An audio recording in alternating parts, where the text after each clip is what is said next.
রূপসায়ক গ্রামে এবার ইন্দ্রাণী গাঙ্গুলির ছেলেদের রক্ত ও গঙ্গা বইয়ে দেওয়ার সিদ্ধান্ত নিল এবার অভিমন্যু রয় চৌধুরী। হ্যাঁ বন্ধুরা, ভিডিওতে লাইক দিয়ে দেখতে থাকুন। সত্য সামনে চলে আসা মাত্র যখন কিনা অভিমন্যু রয় চৌধুরী এক পর্যায়ে ক্ষিপ্ত হয়ে যখন কিনা ঘর থেকে বন্দুকটা নিয়ে এসে আয়ুষ ঈশানের বুক ঝাঁঝরা করে দেওয়ার সিদ্ধান্ত নেয় এবং বলতে থাকে যে তোমাদের এত বড় আস্পর্ধা যে আমারই গ্রামে দাঁড়িয়ে আমারই মেয়েকে রীতিমতো বিয়ে করে এখান থেকে নিয়ে পালিয়ে যাওয়ার সিদ্ধান্ত নিয়ে ফেলেছিল এবং আমার নাকের ডগায় দাঁড়িয়ে তোমরা এরকম করে আমার সঙ্গে বিশ্বাসঘাতকতা করেছো, আমার ইমোশনস নিয়ে ছেলেখেলা করেছো এবং তোমরা কি ভেবেছো যে সেই আগের মতন সেই স্মৃতিচারণ করে তোমরা রীতিমতো অতীতকে টেনে এনে আবারও সেই ঘৃণ্যমানের কাজ করবে যেটা কিনা ইন্দু করে গিয়েছে। সেরকম সুযোগ আর দেবো না। ইন্দু হয়তো বা নিজের সমস্ত কিছু স্বার্থসিদ্ধি পালন হওয়া মাত্র এখান থেকে পার পেয়ে গিয়েছে, ও এখান থেকে চলে যেতে পেরেছে, কিন্তু তার ছেলেদেরকে আমি এখান থেকে কোথাও যেতে দেবো না। তারা ছেলেরা যখন একবার আমার চোখের সামনে ধরা পড়ে গিয়েছে এবং আমার হাতের নাগাল আছে, তাহলে আজ এই রূপসায়ক গ্রামে রীতিমতো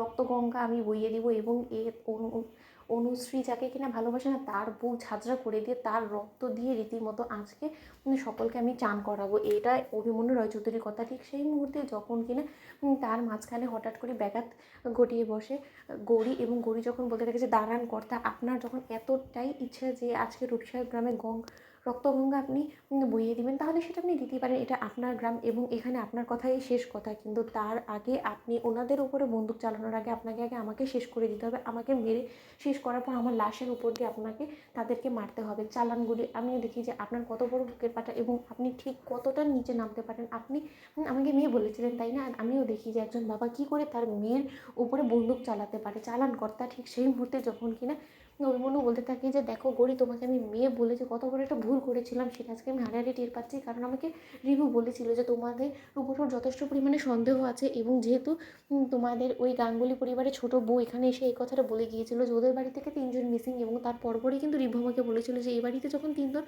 উড়ে এসে জুড়ে বসেছে তার মানে এরাই ওরা, কিন্তু আমি তখন তাদের ওর কথায় কোনো রকম কোনো পাত্তা দিইনি। কিন্তু আমি আজকে বুঝতে পেরেছি যে সেটা আমার কত বড় ভুল ছিল, কিন্তু ভুল যখন করে ফেলেছি সেটাকে তো শুধরোতে হবে এবং আমি কিন্তু এবার তোমাকে মেরে ফেলতেও আমার এক বিন্দু হাত কাঁপবে না।